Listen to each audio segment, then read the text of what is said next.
So just to start with, what was it about the boys that appealed to you that made you want to be a part of this show?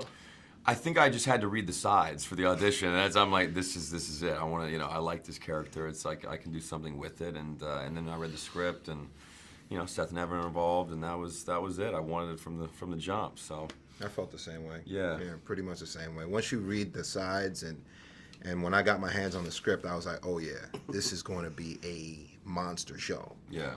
For people who aren't really prepared for it, how would you kind of describe what this is? It's hard to describe. Yeah, I got to prepare my parents and grandparents for it, so I don't know what I'm going to tell them. But I love the fact that, despite everything we've seen in superhero genre, this show still shocks. It will shock you. Yeah, for sure. So if you come in with that as a lens, get prepared. Right. So I think that's hard to do nowadays, man. Yeah, it is. To still shock people? Yeah. It is, man. The end of the first Seen episode everything. is unbelievable. Well, get ready for the rest of the episode. Yeah, exactly. It's gonna be crazy. Yeah, it gets crazier. Just sort of generically, how would you kind of describe your character? What can you tell people? My character's Mother's Milk. If you want to know why he's called Mother's Milk, you got to go to the comics. It can get pretty graphic. Yeah. But yeah, man. I mean, he's the second in command of the boys. He's considered the brains of the boys, and just kind of keeps everybody from going off the rails. Because the boys, believe it or not, are probably just as sick mentally as the Soups are. So he was brought in to do just that, to kind of be the mom of the bunch. And how about your character? So I play the Deep, who's, a parody of Aquaman in a sense. He thinks he's the number 2 guy, but he's like, he's very insecure about being the fish guy. And he's definitely on his own journey throughout the whole thing, and it comes full circle. He definitely has some repercussions for what happens. But it's fun to play. There's some comedy in there, and it's one of the 7, one of the superheroes, and yeah.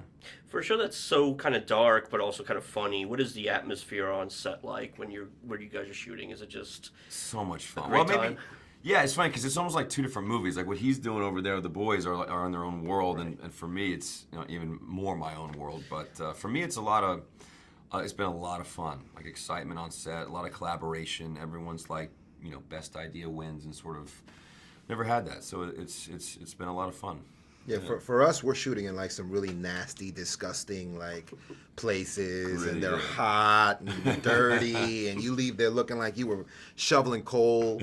I remember the first time I walked up on your set, and saw Vought. I was like, oh my God, they get to work here every day. It's like all beautiful and pristine. It's literally 2 different shows. It's 2 different worlds, man. But that's what's great is that the pristine world is actually even more corrupt than the sort of gritty.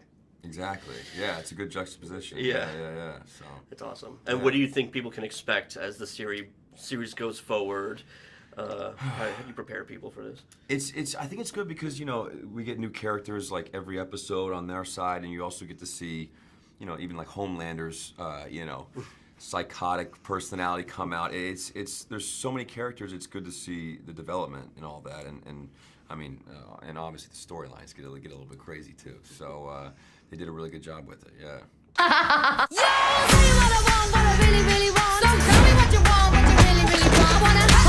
I wanna. I can't do this. You just pulled the fucking trigger!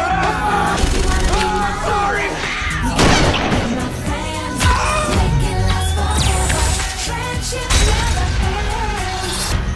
We're the 7, Earth's most mighty motherfucker! Please, no, please! Pardon my French. Fuck those fuckers.